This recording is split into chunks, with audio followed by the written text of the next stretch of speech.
Hello students, कैसे हो आप सब। उम्मीद करता हूं आप और आपकी जो स्टडी है और ख़ास करके जो हमारा लेटेस्ट चैप्टर है, chapter number 11 three dimensional geometry, ये बहुत अच्छा जा रहा है मेरे साथ।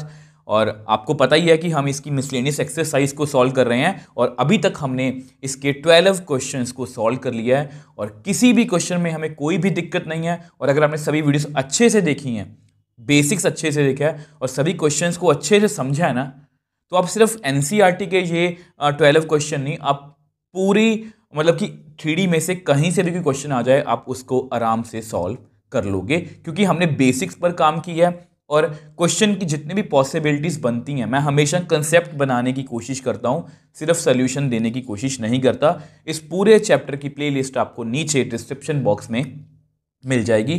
तो बिना किसी देरी के एक अच्छे मन से, एक पॉजिटिव मन से आज की वीडियो को शुरू करते हैं। अब देखो, ये है हमारा आज की वीडियो का first question, question number 13। Find equation of plane passing through the point -1 3 2 and perpendicular to each of planes x + 2y + 3z = 5, 3x + 3y + z = 0।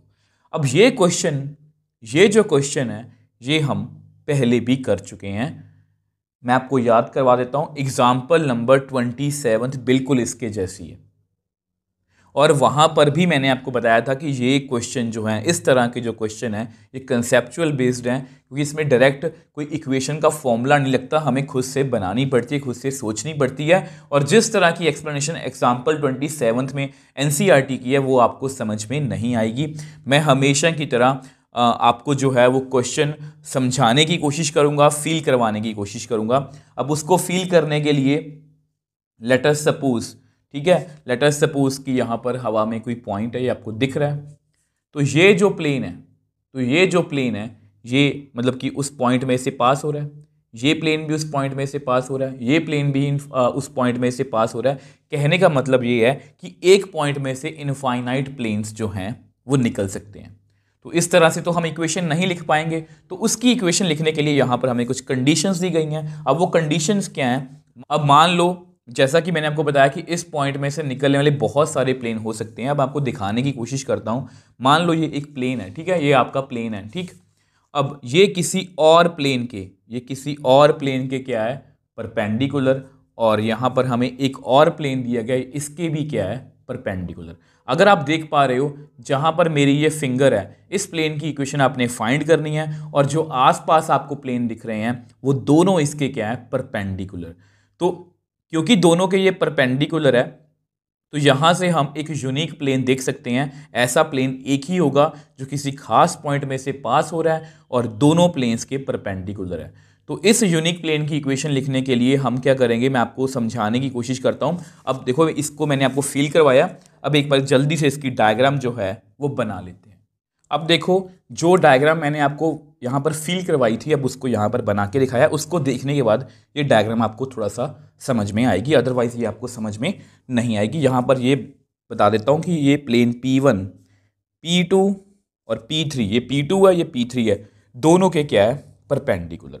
अब बेसिकली हमें ये ऑरेंज वाले प्लेन की इक्वेशन ढूंढनी है, ठीक है।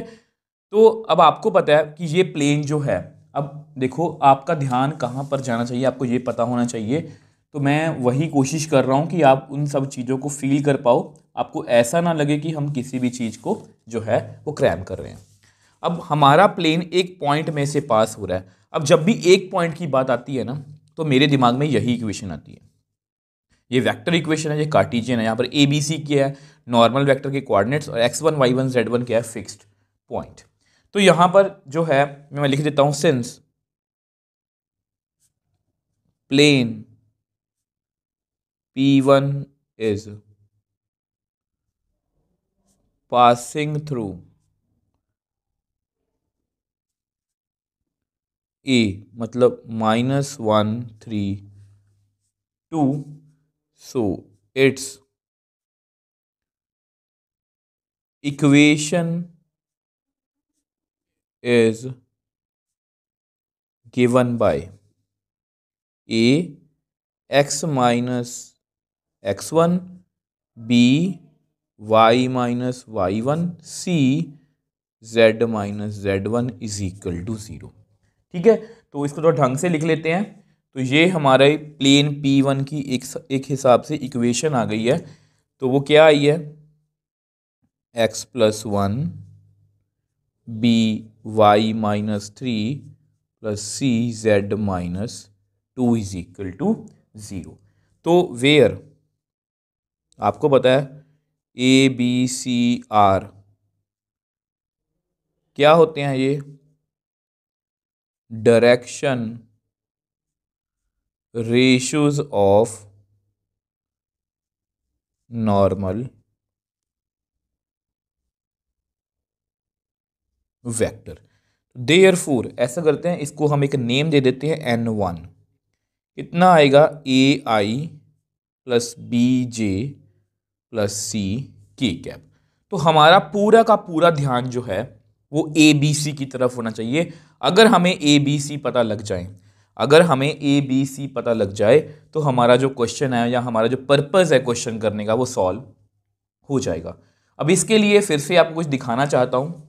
अब मान लो ये हमारा ऑरेंज वाला प्लेन है और ये उसका क्या है, नॉर्मल जो ऊपर की तरफ आ रहा है। ठीक है, अब देखो, अब यहां पर आपको पता है, आपको पता है कि हमारा जो प्लेन है, हमारा जो प्लेन है वो किसी और के क्या है, परपेंडिकुलर। ये ऐसे है, ये ऐसे, ये परपेंडिकुलर है। तो अगर इसका भी मैं नॉर्मल निकालूं, मान लो ये P2 नॉर्मल, मतलब P2 प्लेन है, तो इसका भी अगर मैं नॉर्मल निकालूं तो ये कुछ ऐसा होगा। तो ये दोनों नॉर्मल आपस में क्या है, परपेंडिकुलर। वैसे भी आपको पता है जो प्लेन्स में एंगल होता है वही नॉर्मल्स में एंगल होता है। अब आपको ज़्यादा अच्छे से दिख रहा होगा। ठीक है, ये दोनों प्लेन्स आपस में परपेंडिकुलर हैं, तो नॉर्मल्स भी आपस में क्या है, परपेंडिकुलर। तो हम वही वाला कंसेप्ट यहाँ पर यूज़ करने वाले हैं। तो उसके लिए ऐसा करते हैं, अपने दोनों प्लेन्स जो हैं वो लिख लेते हैं। अब देखो, जैसा कि मैंने आपको विजुलाइज करवाया कि हम करने क्या वाले हैं, इसका हमने नॉर्मल निकालना बेसिकली N1। तो हम, आपको पता है अगर दो प्लेन्स परपेंडिकुलर तो उनके नॉर्मल्स भी क्या होंगे, परपेंडिकुलर। तो यहाँ से मैं ABC की वैल्यू निकालने की कोशिश करूंगा क्योंकि हमारे पास ऐसे दो प्लेन्स हैं। ठीक है, तो आपको पता है सबसे पहले हम स्टैंडर्ड फॉर्म में लिखते हैं। तो अगर हम इसको स्टैंडर्ड फॉर्म में लिखेंगे तो राइट हैंड साइड में कांस्टेंट है, राइट हैंड साइड में कांस्टेंट है, ठीक है। बट हमें ये पता करना है कि ये जो इक्वेशंस लिखी हैं ये वाली हैं या ये वाली हैं। क्योंकि अगर ये ऐसी हुई तो ये 1 2 3 क्या है, LMN, ये 3 3 1 क्या है, LMN। और अगर ये वाली फॉर्म है तो ये डायरेक्शन रेशियोज है। तो वो चेक करना जरूरी है। तो एक बार मैं आपको चेक करके दिखा देता हूँ। तो अब देखो, ये जस्ट आपके नोट्स के लिए किया है, पहले भी बताया था। ये नोट्स से सिर्फ नोट्स के लिए इसका मतलब ये होता है कि ये सब प्रोसेस आपके मन में चलना चाहिए जब आप क्वेश्चन कर रहे हो। ये जूही ने कि अपने को लिखना है। नोट्स के लिए इसलिए बोल रहा हूँ ताकि आप जब भी नोट्स पढ़ो आपको पता हो कि हमें क्या करना है। ठीक है, तो ये आपके मन में चलना चाहिए। आपको देखते ही पता लग जाएगा कि इसका मैग्नीट्यूड 1 नहीं है, इसका भी मैग्नीट्यूड 1 नहीं है। तो ये दोनों क्या है, नॉर्मल वेक्टर्स हैं, दो नॉर्मल वेक्टर्स हैं। तो अगर ये नॉर्मल वेक्टर है तो ये वाली फॉर्म है, मतलब ये वाली फॉर्म है। तो यहाँ पर हम N1 जो है वो सीधा सीधा लिख सकते हैं। सॉरी, ये प्लेन P2 है ना, ये प्लेन P2 है, ठीक। और सेम वे से ये प्लेन P3 है। तो P2 का हम क्या लिखेंगे, नॉर्मल वेक्टर, उसका नेम हम N2 रखेंगे। कितना आएगा, 1i + 2j + 3k। Same way से N3 वेक्टर, ठीक है, 3i 3j + k। तो इस तरह से हमने दोनों नॉर्मल जो हैं वो ढूंढ लिए। अब आपको पता है since plane P1 is perpendicular to P2, तो therefore N1 is also perpendicular to N2। ये तो आपको पता ही है। अगर N1 और N2 आपस में परपेंडिकुलर हैं तो विच एम्प्लाइज उनकी डॉट कितनी होगी, कि डॉट कितनी होगी, 0। तो N1 कितना है, AI + BJ + CK। N2 कितना है, I + 2J + 3k = 0। तो I को I के साथ करेंगे तो A आएगा, J को J के साथ करेंगे तो 2B आएगा, K को K के साथ करेंगे तो 3C आएगा। ठीक है, तो ये हमारे पास हमारी पहली इक्वेशन आ चुकी है। इसको आप नंबर देना है, नंबर दे लो 1। अब सेम वे से जो हमने यहाँ पर जो प्रोसीजर किया है, सेम वही प्रोसीजर हम प्लेन 3 के लिए भी करेंगे। अब उसको हम नेक्स्ट पेज पे डिस्कस कर लेते हैं। तो अब देखो ये हमने निकाल ली थी। अब आपको पता है प्लेन 1 जो है वो P3 के भी परपेंडिकुलर है, तो इसका मतलब N1 आल्सो N3 के परपेंडिकुलर है, मतलब इनकी डॉट कितनी है 0। अब ये N1 है और ये N3 आपका था, ठीक है। तो I को I के साथ करेंगे तो 3A, J को J के साथ करेंगे तो 3B, K को K के साथ करेंगे तो C इज इक्वल टू 0। तो ये आपकी सेकेंड इक्वेशन आ गई।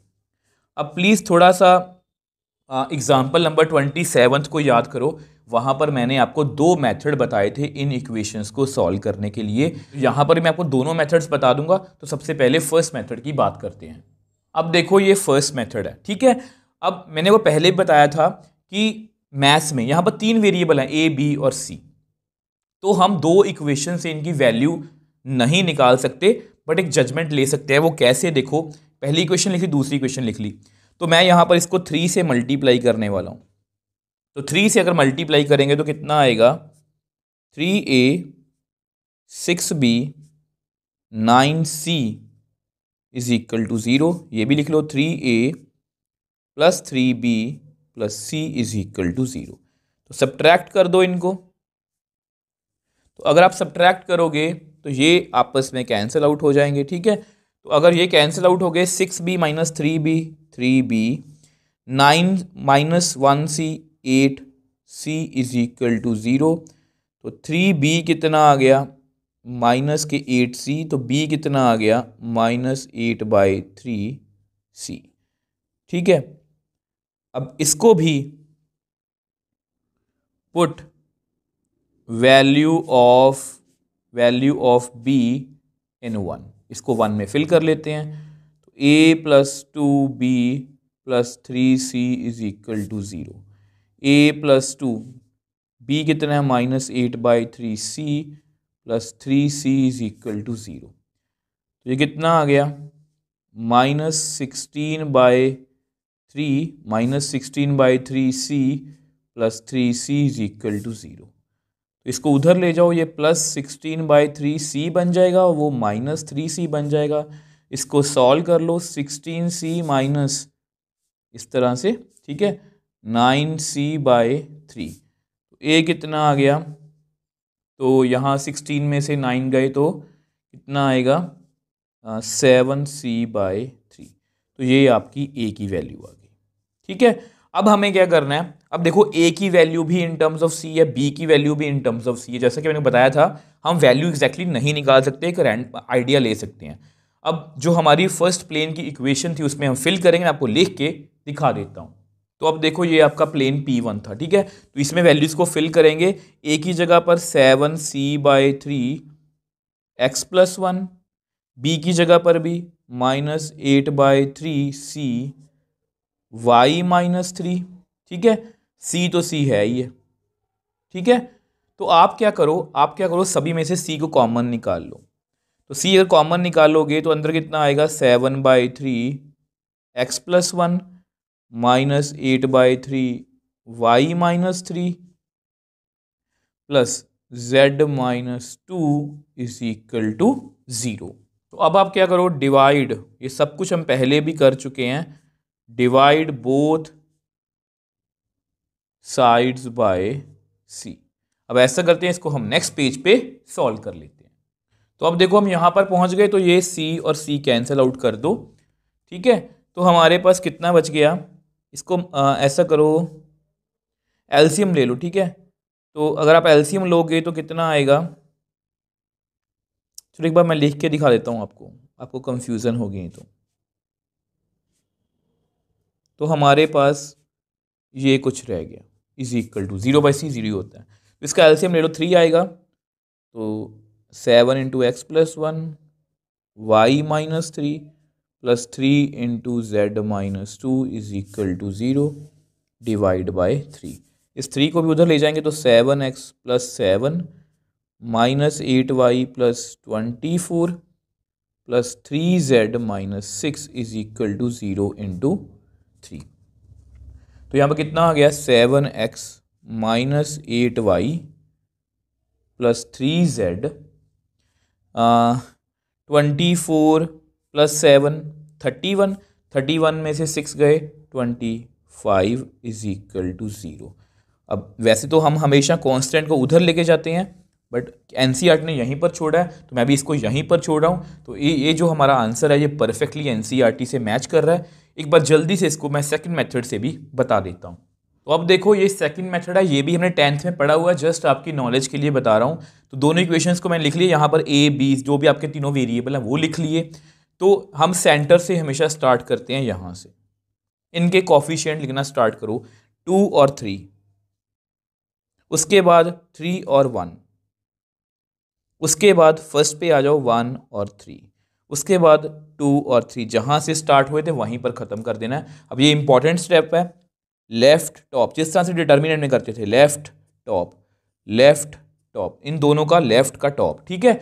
अब माइनस जो बाकी रह गया, ये ध्यान रखना, इसका मतलब ये है माइनस जो बाकी रह गया। मैं आपको करके दिखा देता हूँ जल्दी जल्दी से। तो ए बाय लेफ्ट हिस्सा ये, टॉप इसका ये, 2 × 1 2 माइनस 3 को 3 से किया 9 = इन दोनों का लेफ्ट कौन है, ये टॉप ये है, 3 3 ज़ा 9 माइनस 1 को 1 से किया 1 = सी बाय, इसका लेफ्ट 3 माइनस 3 2 ज़ा 6, तो विच एम्प्लाइज ए कितना आ गया -7, ए बाय -7, बी बाय 8, सी बाय -3। अब ये तीनों आपस में इक्वल हैं, तो इसको एक लैम्डा मतलब कांस्टेंट के इक्वल रख लो, ठीक है। और ये बात आप ध्यान रखोगे कि लैम्डा जो है वो 0 नहीं होना चाहिए, क्योंकि अगर ये 0 हो गया तो फिर तो ए बी सी की वैल्यूज ही ख़त्म हो जाएंगी, ठीक। तो अब यहाँ से हमारे पास ए की वैल्यू कितनी आ गई -7 लैम्डा, बी कितना आया 8 लैम्डा, सी कितना आया -3 लैम्डा, ठीक है। तो यहाँ तक ये मेथड डिफरेंट था, अब ये भी सेम है बिल्कुल। अब इन तीनों वैल्यूज़ को हम उसी प्लेन में फिल करेंगे, मैं आपको फिल करके दिखा देता हूँ।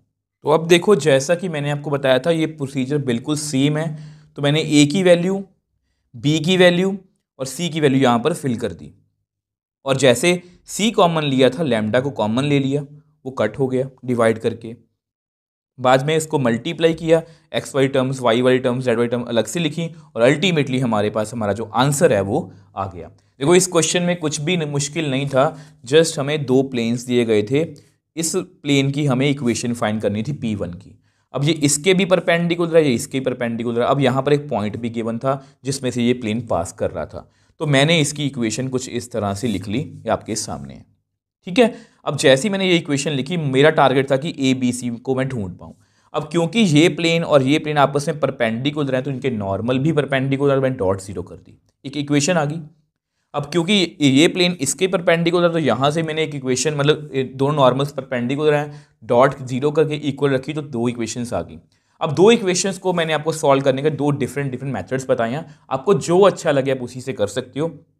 एक में मैंने ए की वैल्यू इन टर्म्स ऑफ सी निकाल ली, बी की वैल्यू इन टर्म्स ऑफ सी निकाल ली, पुट किया, आंसर आ गया।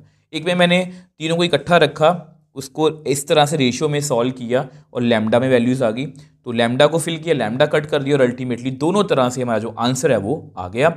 और ये question exam point of view से बहुत इंपॉर्टेंट है, इसलिए आपने इसको बहुत ध्यान से करना है। सो नेक्स्ट क्वेश्चन 14th की बात करते हैं, बहुत ईजी क्वेश्चन है और बहुत इंपॉर्टेंट है। If the points 1 1 P and -3 0 1 be equidistant का मतलब उनका डिस्टेंस जो है वो इक्वल है from the plane r.3i + 4j - 12k + 13 = 0, then find the value of p।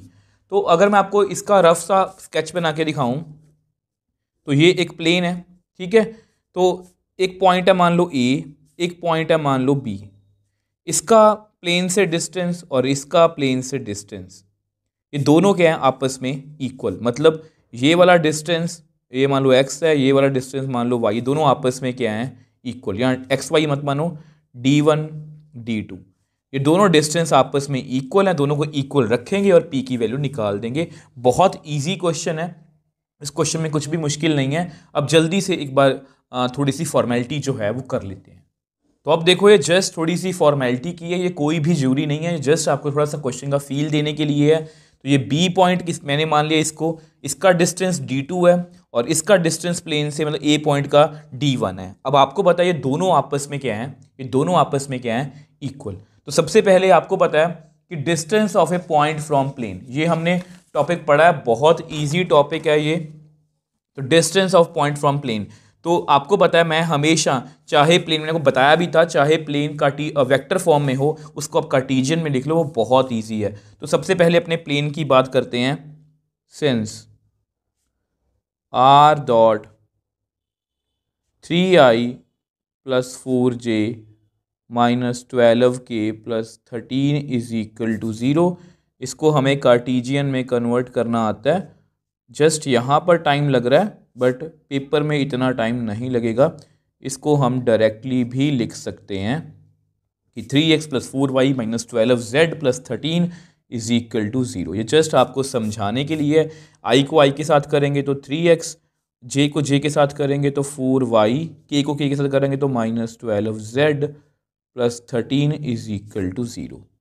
तो ये आपका रिक्वायर्ड प्लेन है। तो इसको हमने कार्टेशियन फॉर्म में जो है वो लिख लिया। अब आपको पता है कार्टेशियन फॉर्म में लिखने के बाद हम क्या करते हैं, हम पूरे पॉइंट को, जैसे इस पॉइंट की अगर बात करें उसको हम यहाँ पर फिल करेंगे और ये आपका फॉर्मूला नीचे x के कॉफिशिएंट का स्क्वायर, y के कॉफिशिएंट का स्क्वायर, z का कॉफिशिएंट का स्क्वायर। अब जस्ट मैं आपको थोड़ी सी फॉर्मेलिटी यहाँ लिख के दिखा देता हूँ।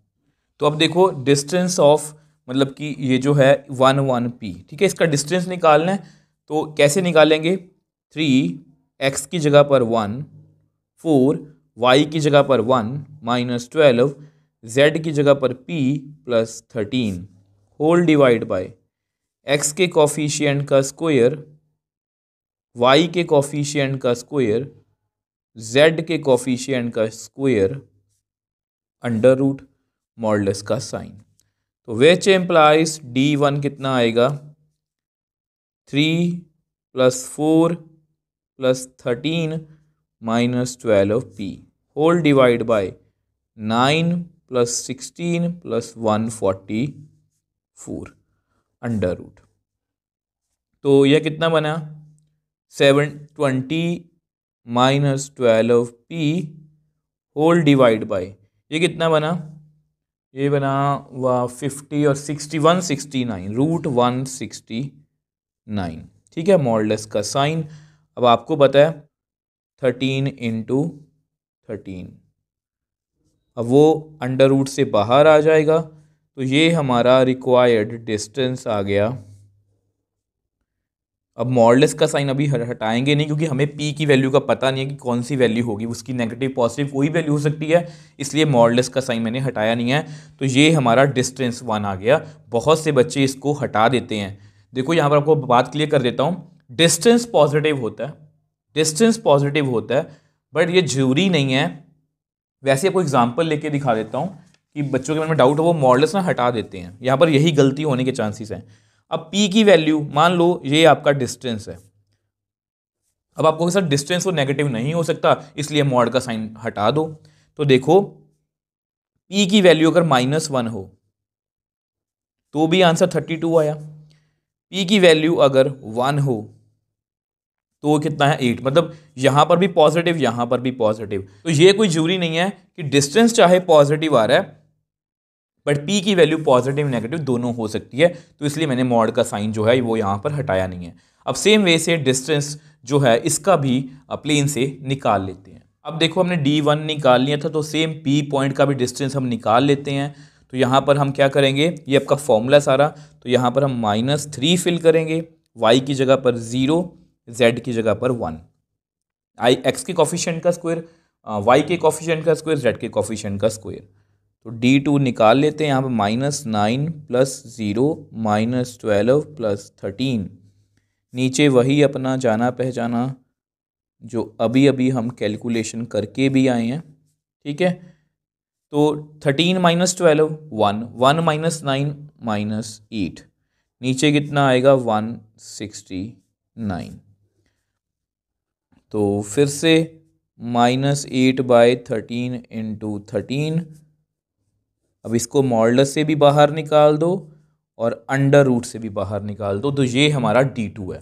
अब आपको पता है अकॉर्डिंग टू क्वेश्चन ये दोनों डिस्टेंस आपस में इक्वल हैं, तो which implies 20 minus 12p by 13 modulus का साइन इज इक्वल टू 8/13।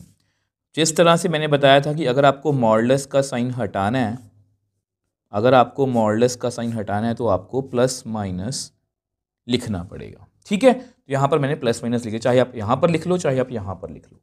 तो which implies 20 minus 12p by 13 is equal to 8/13। 20 minus 12p by 13 is equal to minus 8/13। अब दोनों ही केसेस को बराबर बराबर सॉल्व करेंगे, ये कट हो गया, ये भी कट हो गया। तो विच इम्प्लाइज 20 माइनस 8 को मैं इधर ले आया, 12 को मैं उधर ले गया।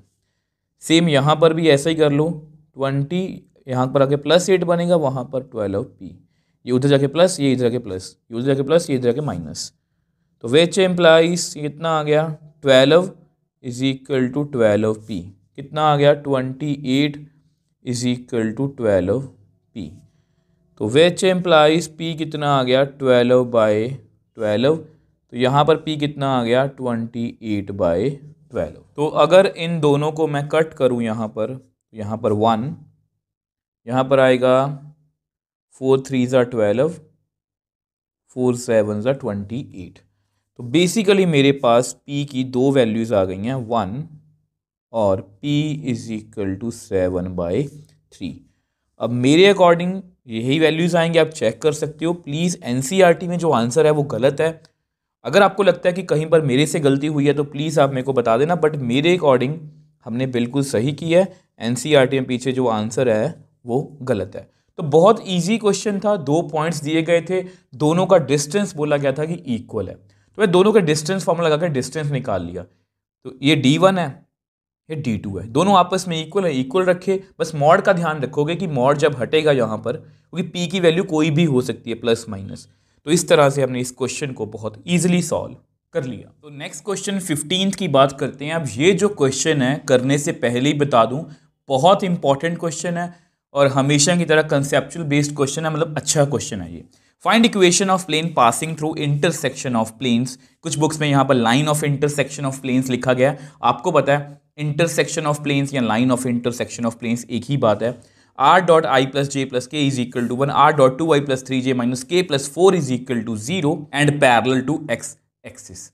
अब ये जो क्वेश्चन है, अब अगर इसको हम छोड़ दें, इस वाले पार्ट को हम छोड़ दें, तो ये जो बात है, ये सुनी सुनाई सी बात है कि हमें इक्वेशन ऑफ प्लेन लिखनी है through line of intersection of planes या इंटरसेक्शन ऑफ प्लेन्स में से। तो मेरे दिमाग में सीधा सीधा यही बात आती है कि जब भी हम इंटरसेक्शन ऑफ प्लेन्स में से कोई प्लेन की इक्वेशन लिखते हैं तो हमें फैमिली ऑफ प्लेन्स मिलता है। तो इसकी इक्वेशन मैंने आपको हमेशा बताया कि चाहे कार्टेशियन में क्वेश्चन हो चाहे वेक्टर इक्वेशन में, आप उसको कार्टेशियन में कन्वर्ट करके इस तरह से पहला प्लेन प्लस लैम्डा दूसरा प्लेन इज इक्वल टू 0 करके लिख सकते हो। तो ये तो होगी हमारी कंसेप्ट की बात। अगर आप थोड़ा पीछे जाओ 11.3 में, थोड़ा सा पीछे जाओ 11.3 में, आपको पता हमने वहां पर क्वेश्चंस किए थे, दो प्लेन्स की इंटरसेक्शन में से प्लेन निकल रहा है, 9th क्वेश्चन है, एक पॉइंट से पास हो रहा है। सेम ऐसा ही 10th क्वेश्चन था और सेम ऐसा ही 11th क्वेश्चन था। उसमें भी क्या था, दो प्लेन की इंटरसेक्शन में से कोई प्लेन पास हो रहा था और वो एक थर्ड प्लेन के, एक और प्लेन के क्या था, परपेंडिकुलर। अब मतलब इतने सारे क्वेश्चन हम कर चुके हैं, ये बिल्कुल नया क्वेश्चन है। अब ये क्वेश्चन भी आपको पैरेलल टू वाई एक्सिस भी आ सकता है, पैरेलल टू जेड एक्सिस भी आ सकता है। तो इसको मैं आपको थोड़ा फील करवाने की कोशिश करता हूं। अब ये दो प्लेन है, ठीक है, ये फर्स्ट प्लेन है, ये दूसरा प्लेन है और ये line of intersection of planes है। तो आपको पता है इस प्लेन में से बहुत सारे, इस इंटरसेक्शन ऑफ प्लेन में से बहुत सारे प्लेन्स जो हैं वो निकल सकते हैं। ये भी, मतलब बहुत सारे प्लेन्स निकल सकते हैं। बट आपको पता है बहुत सारे प्लेन्स तो निकल सकते हैं, बट हमें एक यूनिक प्लेन की इक्वेशन लिखनी है। वो कैसे लिखेंगे मैं आपको समझाने की कोशिश करता हूँ। मान लो यहाँ पर ये एक्स एक्सिस है, ये ऊपर की तरफ आ रही है, ठीक है, ये वाई है, ये जेड है, तो ये एक्स एक्सिस है। तो हमारा जो प्लेन है, अब देखो बहुत सारे प्लेन्स इसकी इंटरसेक्शन में से निकल रहे हैं, ठीक है, आपको दिख रहा है। तो एक ऐसा प्लेन जो पैरेलल टू एक्स एक्सिस हो। अगर आपको दिखने में थोड़ी दिक्कत आ रही है तो इसको मैं हटा देता हूँ। तो एक ऐसा प्लेन जो इस एक्स एक्सिस के पैरेलल हो बिल्कुल, ठीक है, ये आपको दिख रहा है ये पैरेलल है आपस में, तो हमें वो यूनिक प्लेन चाहिए। तो आपको पता बहुत सारे प्लेन निकल सकते हैं, बट ऐसा प्लेन जो सिर्फ एक्स एक्सिस के पैरेलल होगा, तो ऐसा एक ही प्लेन होगा। तो हमें ये इक्वेशन, इस प्लेन की इक्वेशन जो है वो निकालनी है, ठीक है। तो अब ऐसा करते हैं, इसकी डायग्राम मैं अभी नहीं बनाता, सबसे पहले ऐसा करते हैं जो इंटरसेक्शन ऑफ प्लेन्स में से निकलने वाला जो फैमिली ऑफ प्लेन्स है उसकी हम फॉर्मेलिटी जो है पूरी कर लेते हैं। सबसे पहले हमारा फर्स्ट प्लेन कौन सा है, इसको फर्स्ट मान लो, इज इक्वल टू 1। अब आपको पता अगर इसको मुझे कार्टीजियन में कन्वर्ट करना है तो आर को मैं लिख सकता हूँ x i y j z के, ठीक है। इस स्टेप को आप कंप्लीटली स्किप भी कर सकते हो, डायरेक्टली इसका आंसर लिख सकते हो। आई को आई के साथ करेंगे तो एक्स, वाई को जे के साथ करेंगे तो वाई, के को के के साथ करेंगे तो जेड इज इक्वल टू 1, ठीक है। तो ये आपका फर्स्ट प्लेन आ चुका है, ठीक है जी। अब सेम वैसे दूसरा प्लेन भी लिख लेते हैं आल्सो। दूसरा प्लेन कितना है, इसको आप ऐसा करो, इसको ना आप आपको पता है कि जब मैंने आपको ये बताया था इंटरसेक्शन ऑफ प्लेन्स में से, तो सब कुछ आप लेफ्ट हैंड साइड में लिखा करो। एक बार वो भी स्टेप मैं यहाँ पर कर देता हूँ। तो अब देखो plane P1 x plus y plus z सब कुछ लेफ्ट हैंड साइड में लिख लो। ये मैंने आपको बेसिक स्टेप बताए थे जब हमने इंटरसेक्शन ऑफ प्लेन्स पढ़ा था, ठीक है। तो अब दूसरा प्लेन भी लिखते हैं आल्सो। उसकी कार्टीजन कितनी है, 2i plus 3j minus k cap plus 4 is equal to 0। तो यहाँ पर भी वही आर को लिखो x i y j z k, 2i plus 3j minus k cap plus 4 is equal to 0। I को आई के साथ करेंगे तो 2x, जे को जे के साथ तो 3y, के को के साथ तो minus z plus 4 is equal to 0। तो ये हमारा सेकंड प्लेन आ गया। अब देखो दोनों प्लेन हमारे सामने हैं, अब इसकी रिक्वायर्ड इक्वेशन लिखनी है। अब मैं आपको लिख के दिखा देता हूँ। अब देखो आपको याद है कोई भी प्लेन की इक्वेशन लिखनी हो तो उसको हम ऐसे लिखते हैं, ठीक है। तो पहला प्लेन कितना है, plus y plus z minus 1 plus lambda 2x plus 3y minus z plus 4 is equal to 0। अब मैं आपको एक बात बताऊं, मेरे दिमाग में अभी अभी एक बात आई है कि जो मैंने आपको बताया था ना कि 11.3 का 11th क्वेश्चन, देखो अगर यहां पर कोई पॉइंट दिया होता हमें तो मैं डायरेक्टली एक्स वाई जेड की जगह पर वो पॉइंट फिल कर देता। अगर मैं आपको देखो हमेशा पिछला क्वेश्चन क्यों बताता हूं कि ऐसा क्वेश्चन हमने पहले भी किया है। एक तो आपको मोटिवेशन मिलती है कि वो क्वेश्चन हमें आता है, इसका मतलब ये क्वेश्चन भी हमें अच्छे से समझ में आ जाएगा। अब देखो यहां पर मुझे अभी अभी बात ध्यान में आई कि अगर आप 11th क्वेश्चन देखोगे, 11.3 का 11th क्वेश्चन, ठीक है, उसमें क्या था हमने यहां पर तक कर लिया था। अब उसके बाद ये जो हमारा प्लेन था ना, ये किसी और प्लेन के परपेंडिकुलर था। आप ये मान लो कि ये सिचुएशन थी, ये एक प्लेन है जिसकी हमें इक्वेशन फाइंड करनी है और ये दूसरा प्लेन है। तो हमने क्या किया था, आपको पता है क्योंकि दो प्लेन्स आपस में मतलब कि परपेंडिकुलर हैं तो इनके नॉर्मल भी परपेंडिकुलर होंगे। अब वही कंसेप्ट हम यहां पर भी यूज करेंगे। वो कैसे करेंगे आपको बताने की कोशिश करता हूं। सबसे पहले लैम्डा को ना मल्टीप्लाई कर लो ताकि थोड़ा सा हम नॉर्मल की तरफ जा पाए। देखो मैं क्या कहना चाह रहा हूं आपको अभी बता देता हूं। यहाँ प्लस, ठीक है, तो 2 lambda x 3 lambda y minus lambda z plus 4 lambda is equal to 0। तो ऐसा करो एक्स वाई टर्म्स को इकट्ठा कर लो, तो कितना आएगा, x plus 2 lambda x y plus 3 lambda y z minus lambda z constant minus 1 plus 4 lambda is equal to 0। यहाँ से आप x को कॉमन ले लो 1 प्लस 2 लैम्डा, y को कॉमन ले लो 1 प्लस 3 लैम्डा, z को कॉमन ले लो 1 minus lambda minus 1 plus 4 lambda is equal to 0। अगर ढंग से लिखें तो 1 plus 2 lambda x 1 plus 3 lambda y 1 minus lambda into z is equal to, इसको आप उधर ले जाओ क्योंकि हम कांस्टेंट को हमेशा राइट हैंड साइड पर रखते हैं, तो 1 माइनस 4 लैम्डा। तो ये हमारा रिक्वायर्ड प्लेन है, ये हमारा रिक्वायर्ड प्लेन है। एक बार मैं आपको लिख के दिखा देता हूँ।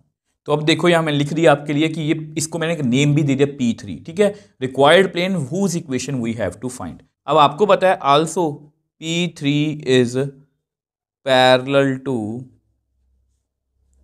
एक्स एक्सिस, तो हमें उस प्लेन की इक्वेशन ढूंढनी है जो पैरेलल टू एक्स एक्सिस है। अब इसकी जो डायग्राम है मैं आपको नेक्स्ट पेज पे एक्सप्लेन कर देता हूं। अब देखो ये जो डायग्राम है जस्ट आपके लिए ताकि आप क्वेश्चन को फील कर पाओ। अब वैसे नॉर्मली हम यहाँ पर एक्स, यहाँ पर वाई और जेड लेते हैं, जस्ट आपको अच्छे से ये फील हो पाए इसलिए मैंने इसको शिफ्ट कर दिया। एक्स यहाँ पर आ गया, वाई यहाँ पर, जेड यहाँ पर, हम ऐसा कर सकते हैं, ठीक है। अब ये आपका प्लेन है P3, ठीक है, इसको मैंने ऐसी फॉर्म में लिखा है। तो आपको पता है इसका कोई नॉर्मल तो होगा। अब इसका मुझे नॉर्मल क्यों निकालना है मैं आपको थोड़ा सा फील करवाने की कोशिश करता हूं। अब ये मान लो आपकी एक्स एक्सिस है जो आपको दिख रहा है ब्लैक में, ठीक है। अब ये मान लो आपका प्लेन है जो पैरेलल टू क्या है, मतलब कि एक्स एक्सिस के पैरेलल है। अगर मैं इस प्लेन का मैं नॉर्मल निकाल पाऊं तो वो कुछ ऐसा होगा, अगर आपको दिख रहा है तो। अगर हमारे प्लेन का जो नॉर्मल आपको दिख रहा है तो ये इस ब्लैक लाइन मतलब एक्स एक्सिस के क्या है, परपेंडिकुलर। तो याद करो 11.3 का 11th क्वेश्चन, उसमें भी हमने जब दो प्लेन्स परपेंडिकुलर होते हैं तो उनके नॉर्मल्स क्या होते हैं, परपेंडिकुलर होते हैं वो भी, तो डॉट जीरो होगी। सेम वही कंसेप्ट हम यहाँ पर यूज़ करने वाले हैं। तो सबसे पहले जो रेड नॉर्मल, मतलब सबसे पहले जो हमारा प्लेन P3 का नॉर्मल है उसको हम निकाल लेते हैं। अब उसको निकालने के लिए हम क्या करेंगे, हम इसकी स्टैंडर्ड इक्वेशन लिखेंगे, ax plus b y plus c z is equal to d. आपको पता है ये इसकी इक्वेशन होती है, ठीक है। तो इसको हम इससे कंपेयर करेंगे। तो अगर हम इन दोनों को कंपेयर करेंगे तो हमें a कितना मिलेगा, 1 प्लस 2 लैम्डा, b कितना मिलेगा 1 प्लस 3 लैम्डा, c कितना मिलेगा 1 माइनस लैम्डा। तो देयरफॉर हमारा n1, इसको n1 नेम दे दो, 1 प्लस 2 लैम्डा आई कैप, 1 प्लस 3 लैम्डा जे कैप, 1 माइनस लैम्डा के कैप। अब ये नॉर्मल हमने निकाल लिया। अब यहाँ पर मैं आपको बना के दिखा देता हूँ।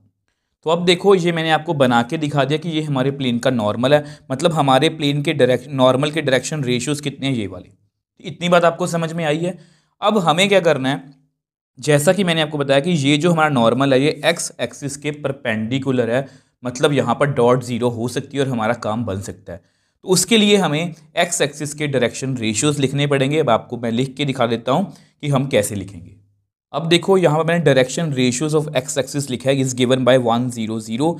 आपको पता है कि एक्स एक्सिस पर वाई और जेड जीरो होता है, तो 0 0 और एक्स को मैंने 1 लिख लिया। n2 कितना आ गया, आई प्लस 0 जे प्लस 0 के। अब कुछ बच्चों को यहाँ पर भी कंफ्यूजन होती है कि सर ऐसे कैसे आपने लिख लिया, ये तो बहुत क्रैमिंग वाली बात होगी। तो मेरा मोटिव यही रहता है कि आपको कभी भी किसी पॉइंट पर ये नहीं लगना चाहिए कि हम क्वेश्चन को जो है वो क्रैम कर रहे हैं। तो अब मैं आपको थोड़ा सा समझाने की कोशिश करूँगा। तो उसको समझाने के लिए ना, कि अगर आपको ये ना लगे कि हम क्वेश्चन को क्रैम कर रहे हैं, थोड़ा सा हमें पीछे जाना पड़ेगा। तो थोड़ा सा हम पीछे कैसे जाएंगे, आप प्लीज़ याद करो page number 467, 3D geometry NCERT का पेज नंबर 467, पहली एक्सरसाइज की 4th एग्जांपल, हमें डायरेक्शन कोसाइंस फाइंड करने थे। अब डायरेक्शन कोसाइंस क्यों बता रहा हूँ, ताकि आप इसको ईजिली समझ पाओ, क्योंकि हम ये पहले भी कर चुके हैं। अगर कोई भी वेक्टर एक्स एक्सिस की डायरेक्शन में है तो वो एक्स एक्सिस के साथ कितना एंगल बना रहा है, 0 डिग्री, वाई एक्सिस के साथ 90, जेड एक्सिस के साथ 90, मतलब 1 0 0, मतलब एल, इसका डायरेक्शन कोसाइंस कितने आ गए, इस तरह से, ठीक है। और आपको पता है एल होता है cos alpha x by r, m cos beta y by r, n cos gamma z by r, ठीक है। तो मैंने आपको ये बताया था अगर एल की वैल्यू 1 है, ठीक है, तो एक्स बाय आर, एम की वैल्यू 0 है, वाई बाय आर, जेड की वैल्यू 0, एम की एन की 0 है, ठीक है। तो कितना आ गया, x is equal to r, y is equal to 0, z is equal to 0। तो यानी कि एक्स वाई जेड क्या होते हैं आपको पता है, ऊपर वाले क्या होते हैं, डायरेक्शन रेशियोज। तो ये इसके डायरेक्शन रेशियोज आ गए r0 0।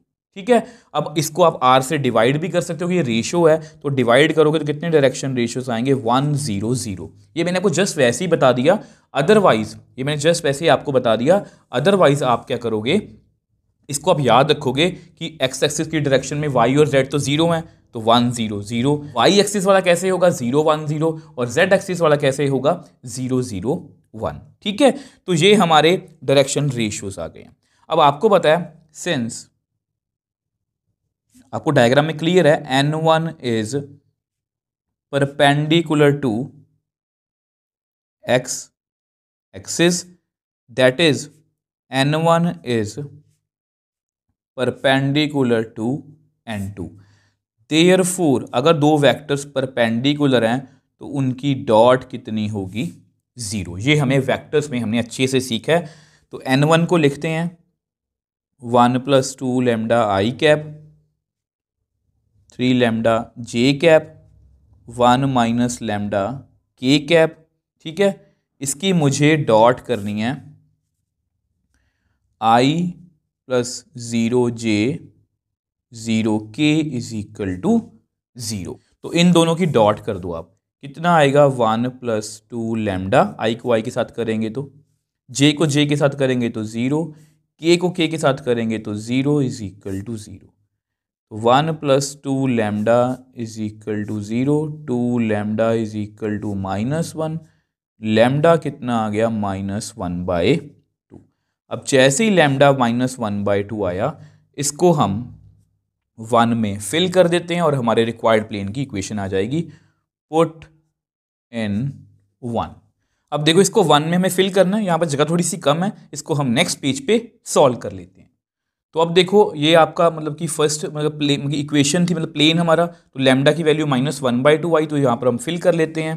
तो आपको बताइए क्लियरली ये कितना बनेगा, इसको आप कट कर दो तो यहाँ पर रह जाएगा 1 - 1। ठीक है, वैसे मेरे दिमाग में एक और बात आई है, मैं आपको अभी आगे जाके बताता हूँ। एक शॉर्टकट भी बन जाएगा इस क्वेश्चन का, मैं आपको बताने की कोशिश करूँगा।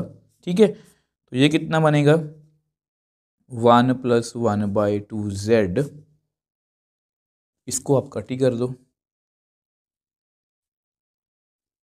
तो ये कितना बन गया, +2। ठीक है, तो यहाँ पर 0x, तो यहाँ पर -1/2 y, ये कितना बनेगा, 3/2 z इज इक्वल टू 3। तो अगर आप इसको एग्जैक्टली एनसीईआरटी से मैच करना चाहते हो तो ऐसा करते हैं, यहाँ से ना आप ऐसा करो, 2 एलसीएम ले लो, तो कितना आएगा, -1y + 3z/2 is equal to 3। तो -y + 3z is equal to 6, minus को कॉमन ले लो, तो y - 3z is equal to -6, ये माइनस उधर चला गया, तो which implies y - 3z + 6 is equal to 0। अब ये जो हमारा आंसर है ये परफेक्टली एनसीईआरटी से मैच कर रहा है। देखो, इस क्वेश्चन में इस जो शॉर्टकट है मैं आपको यहाँ पर लिख के ही बताऊंगा, मेरे दिमाग में अभी अभी आया, ऐसा नहीं है कि मेरे दिमाग में पहले से था, मेरे दिमाग में क्वेश्चन करते करते एक बात आई, मुझे लगा आपको बता देनी चाहिए। ठीक है, तो सबसे पहले हमने इक्वेशन ऑफ प्लेन, देखो दो प्लेन की इंटरसेक्शन में से एक प्लेन निकल रहा था। अब उस प्लेन की खास बात थी कि वो एक्स एक्सिस के पैरेलल था। तो सबसे पहले मैंने पहला प्लेन प्लस लैम्डा दूसरा प्लेन इज इक्वल टू 0 करके प्लेन की इक्वेशन लिख ली, तो हमारे पास हमारे रिक्वायर्ड प्लेन की इक्वेशन ये आ गई। तो मैंने इसका नॉर्मल निकाले, ये नॉर्मल है, उसके डायरेक्शन रेशियोज है नॉर्मल के। ठीक है, तो अब आपको पता है अगर कोई प्लेन एक्स एक्सिस के पैरेलल है और ये आपकी एक्स एक्सिस है और ये हमारा प्लेन है, तो अगर ये एक्स एक्सिस के पैरेलल है तो इसका नॉर्मल एक्स एक्सिस के क्या होगा, परपेंडिकुलर। और आपको पता है एक्स एक्सिस के डायरेक्शन रेशियोज होंगे 1 0 0। इसी तरह से तो मैंने दोनों की डॉट 0 कर दी, क्योंकि दोनों नॉर्मल आपस में परपेंडिकुलर में डॉट 0 कर दी, तो वहाँ से लैम्डा की वैल्यू आ गई। लैम्डा की वैल्यू को यहाँ पर फिल किया और अल्टीमेटली हमारे पास हमारा आंसर आ गया। दूसरी बात, अगर ये question parallel to y axis होता तो हम क्या करते, वाई एक्सिस के डायरेक्शन रेशियोज लिखते और उससे डॉट कर देते। अगर जेड एक्सिस के पैरेलल होता तो हम जेड एक्सिस के डायरेक्शन रेशियोज लिखते और उसके डॉट करते तो आंसर हमारा आ जाता। अब शॉर्टकट की बात सुन लो, पहले मैं आपको लिख के बता देता हूँ। अब देखो ये इस क्वेश्चन का शॉर्टकट है, जो मर्जी बोल लो, दूसरा मेथड बोल लो, ठीक है। मैंने तो वैसे ही मेरे दिमाग में आया, मुझे लगा आपको बता देना चाहिए। देखो यहाँ मैंने क्या लिखा, आफ्टर रीचिंग दिस स्टेप, जब हम यहाँ पर पहुँचेंगे ना प्लेन को लिख के, तो हमें इसका डायरेक्शन, इसके नॉर्मल के डायरेक्शन रेशियोज या एक्स एक्सिस के डायरेक्शन रेशियोज निकालने की जरूरत नहीं है, वो स्टेप हम कंप्लीटली स्किप कर देंगे। जब हम यहाँ पर पहुँच गए, सीधा डायरेक्टली हम यहाँ पर पहुँच गए, दो प्लेन की इंटरसेक्शन में से निकलने वाला प्लेन हमने लिख लिया। अब आपको पता है कि हमारा प्लेन एक्स एक्सिस के पैरेलल है, ये एक्स एक्सिस है और ये हमारा प्लेन है जो पैरेलल है। ये ऐसे भी हो सकता है, ये ऐसे भी हो सकता है, ये भी पैरेलल है, ये भी पैरेलल है, कोई भी प्लेन हो सकता है जो पैरेलल टू एक्स एक्सिस हो, ठीक है। बट आपको इतना जरूर पता है कि अगर वो एक्स एक्सिस के पैरेलल है, दैट इज, यहाँ मैंने we know P3 is parallel to x axis. यहाँ पर मुझे देयरफॉर लिखना चाहिए था, मैं यहाँ पर लिख करेक्ट कर देता हूँ इसको। So therefore it will never touch x axis, ये एक्स एक्सिस को कभी भी टच नहीं करेगा क्योंकि ये उसके पैरेलल है। अगर ये उसके पैरेलल है, उसको टच नहीं करेगा तो it's x coordinate should be zero, तो इसका एक्स कोऑर्डिनेट जो है वो जीरो होना चाहिए। तो हम डायरेक्टली इसके एक्स कोऑर्डिनेट को, जो हमारे प्लेन का है 1 + 2 लैम्डा, उसको जीरो कर देंगे तो हमारे पास लैम्डा की वैल्यू -1/2 आ जाएगी। अब अगर -1/2 आ गई, उसके बाद डायरेक्टली हम जो हमने यहाँ पर किया है वही हम यहाँ पर भी करेंगे। तो मेनली इसमें जो परपेंडिकुलर वाला नॉर्मल डॉट करनी है, मतलब जो एक्स एक्सिस की डायरेक्शन रेशियोज निकालने हैं और इसका नॉर्मल निकाला है, उसकी डॉट की है, वो स्टेप इस वाले मेथड में हम कंप्लीटली स्किप कर सकते हैं। तो इसलिए मेरी नॉलेज में ये मेथड भी था तो मैंने आपको बता दिया। आपको जैसा अच्छा लगे आप वैसा कर सकते हो। अगर ये क्वेश्चन इस तरह से आएगा कि पैरेलल टू वाई एक्सिस है तो वहाँ पर हम उसका y कोऑर्डिनेट जीरो करेंगे। अगर पैरेलल टू z एक्सिस है तो उसका हम z कोऑर्डिनेट जो है वो जीरो करेंगे। मैं फिर से बोल रहा हूँ, आप ये वाला मेथड भी कर सकते हो, आप ये वाला मेथड भी कर सकते हो, आपको जो अच्छा लगे। इस वाले मेथड में बस आपने वही, आपका पता ही है, आपका जाना पहचाना कि अगर दो प्लेन्स परपेंडिकुलर हैं तो उनके नॉर्मल भी परपेंडिकुलर होंगे। अब यहाँ पर भी हमारा plane parallel to x axis था तो उसका, हमारा जो प्लेन का नॉर्मल है वो एक्स एक्सिस के परपेंडिकुलर था, डॉट की तो लैम्डा की वैल्यू आ गई। तो इस तरह से आप इस क्वेश्चन को किसी भी मेथड से जो है वो सॉल्व कर सकते हो। सो नेक्स्ट क्वेश्चन 16 की बात करते हैं। ये बहुत इजी क्वेश्चन है और इस क्वेश्चन को मैं आपको 2 डिफरेंट मेथड से करवा सकता हूँ, ठीक है। तो if O is the origin and the coordinates of P is 1, 2, -3, then find the equation of plane passing through P and perpendicular to OP। तो यहां पर हमें बेसिकली प्लेन की इक्वेशन फाइंड करनी है, ठीक है। प्लेन की इक्वेशन फाइंड करनी है जो find equation of plane passing through, जो कि P पॉइंट से पास हो रहा है, 1, 2, -3 एंड परपेंडिकुलर टू OP। तो ये आपका O है, तो परपेंडिकुलर टू OP मतलब OP इसके ऊपर परपेंडिकुलर है या ये प्लेन OP पर परपेंडिकुलर है, बात एक ही है। तो हमें इस प्लेन की इक्वेशन जो है वो फाइंड करनी है। अब 2 मेथड से करवाने का रीजन ये है, कुछ बच्चे इसको किस तरह से सोचते हैं, कुछ बच्चे इसको किस तरह से सोचते हैं, ठीक है। तो सबसे पहले ऐसा करते हैं, इसकी जो डायग्राम है वो बना लेते हैं। अब देखो फर्स्ट मेथड की बात करते हैं, ये आपकी डायग्राम है। तो ये प्लेन P पॉइंट से पास हो रहा है और OP जो है वो परपेंडिकुलर टू प्लेन है। अब OP वेक्टर क्यों लिखा है, क्योंकि मुझे पता है कि अगर हमारा प्लेन किसी एक पॉइंट में से पास हो रहा है तो अगर हमें एक नॉर्मल मिल जाए तो उसकी इक्वेशन हम इस तरह से या इस तरह से जो है वो लिख सकते हैं। तो ये बहुत इजी है, हमें जस्ट देखो OP वेक्टर निकालना है और आपको पता है OP वेक्टर हम कैसे निकालेंगे, P - O, 1 - 0 I कैप, ठीक है, 2 - 0 J कैप, -3 - 0 K कैप। तो OP वेक्टर कितना आ गया, I + 2J -3K। तो ये हमारा एक नॉर्मल वेक्टर की तरह एक्ट करेगा। तो यहाँ पर मैं लिख देता हूँ। तो अब देखो मैंने लिख दिया कि OP नॉर्मल टू प्लेन है तो ये n वेक्टर की तरह काम करेगा। अब क्योंकि यहाँ पर हमें बोला नहीं गया कि किस तरह की इक्वेशन लिखनी है तो मैं आपको वेक्टर और कार्टेशियन दोनों बता देता हूँ। सबसे पहले वेक्टर की बात कर लेते हैं। अब देखो ये आपकी वेक्टर इक्वेशन है, ठीक है। तो वेक्टर मतलब R माइनस A कितना है, A मतलब फिक्स्ड पॉइंट, ठीक है। तो 1i +2j -3k। अब उसकी मुझे डॉट करी नॉर्मल वेक्टर से, नॉर्मल वेक्टर भी हमारा वही है I +2j -3k। तो ये आपकी रिक्वायर्ड वेक्टर इक्वेशन है। बट क्योंकि एनसीईआरटी में पीछे आंसर जो है, एनसीईआरटी में जो आंसर है वो कार्टीजियन फॉर्म में, तो हम भी कार्टीजियन में आंसर करने की कोशिश करेंगे। आप चाहो तो यहाँ पर x i y j z के लिख के कर सकते हो, आप चाहो तो डायरेक्टली ये फॉर्मूला जो है वो लगा सकते हो। मैं आपको डायरेक्टली फॉर्मूला जो है वो लगा के दिखा देता हूँ। तो अब देखो यहाँ पर मैंने डायरेक्टली फॉर्मूले की बात इसलिए की है क्योंकि ये फॉर्मूला हमें याद होना चाहिए, क्योंकि प्लेन की इक्वेशन लिखने के लिए हमें ये फॉर्मूलाज चाहिए। ठीक है, अब ए बी सी क्या होते हैं? Direction ratios of normal vector. तो ये कितना है? 1 x -1। बी कितना है? 2 y -2। सी कितना है? -3 z-z1 कितना है? -3 = 0। सॉल्व करते हैं इसको। x -1 2y -4 -3z, ये +3 बन गया, -9 = 0। तो x + 2y -3z -14 = 0।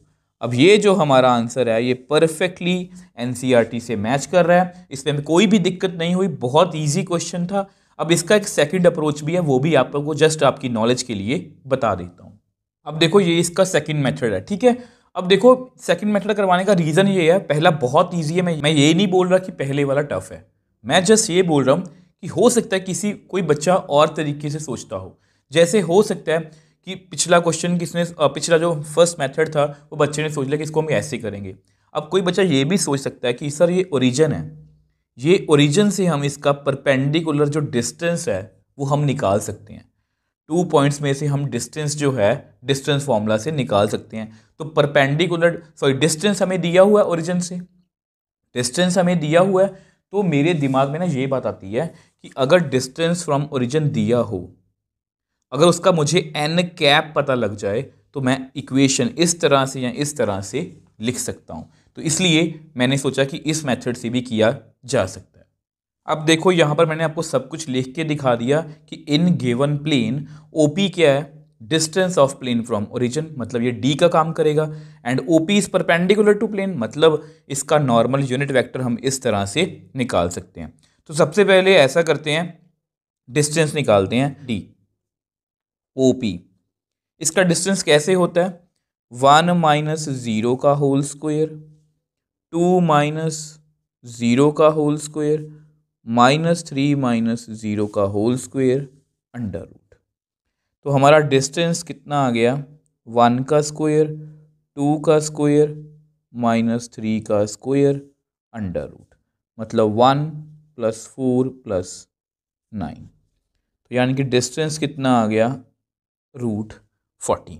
ठीक है, अब n कैप रह गया, उसके लिए सबसे पहले हम ओपी वेक्टर निकाल लेते हैं। अब ओपी वेक्टर निकालना भी हमें आता है सेम वही, 1 - 0 i cap, 2 - 0 j cap, -3 - 0 k cap. तो ओपी वेक्टर कितना आ गया? 1i + 2j - 3k cap. ठीक है, तो इसका मैग्नीट्यूड भी निकाल लो, वही i के कॉफिशिएंट का स्क्वायर, j के कॉफिशिएंट का स्क्वायर, k के कॉफिशिएंट का स्क्वायर अंडर रूट। तो 1 + 4 + 9। तो ओपी वेक्टर का मैग्नीट्यूड कितना आ गया? √14। तो विच एम्प्लाइज n कैप, मतलब ओपी कैप कितना आएगा? ओपी वेक्टर डिवाइड बाय उसका मैग्नीट्यूड। अब इसकी वेक्टर इक्वेशन मैं आपको लिख के दिखा देता हूं। अब देखो ये आपकी वेक्टर इक्वेशन है, तो इसको आप इस तरह से जो है वो लिख सकते हो। डिस्टेंस कितना है? √14। इसको आप उधर भी लेके जा सकते हो √14 को। तो i + 2j - 3k = √14 कितना होगा? 14। तो ये आपकी क्या है? Required vector equation. अब इसकी सेम वे से कार्टीजियन जो है वो भी लिख लेते हैं। अब देखो इसकी कार्टीजियन इक्वेशन हमें लिखनी है, तो आपको पता वो क्या होती है, l x plus m y plus n z is equal to d. तो एल मतलब ये वाला 1/√14, 2/√14 minus 3/√14, x y z, distance कितना है √14। अब जस्ट इसको उधर लेके जाते हैं और हमारा आंसर जो है वो आ जाएगा। उसको मैं आपको नेक्स्ट पेज पे बता देता हूँ। तो अब देखो इस मेथड से भी हमारा वही आंसर आ गया। मैं फिर से बोल रहा हूँ, मैं ये नहीं बोल रहा कि आपको फर्स्ट मेथड करना है या सेकंड मेथड करना है। जस्ट मैंने आपको इसलिए बताया कि जिस तरह से मैं सोच सकता हूँ कि इसको इस तरह से किया जा सकता है, मैं ये भी सोच सकता हूँ कि इसको इस तरह से भी किया जा सकता है। तो दोनों वे से मैंने आपको बता दिया, जिस तरह से आपको ठीक लगे आप उस तरह से कर सकते हो। आई होप ये दोनों मेथड आपको अच्छे से समझ में आए हैं।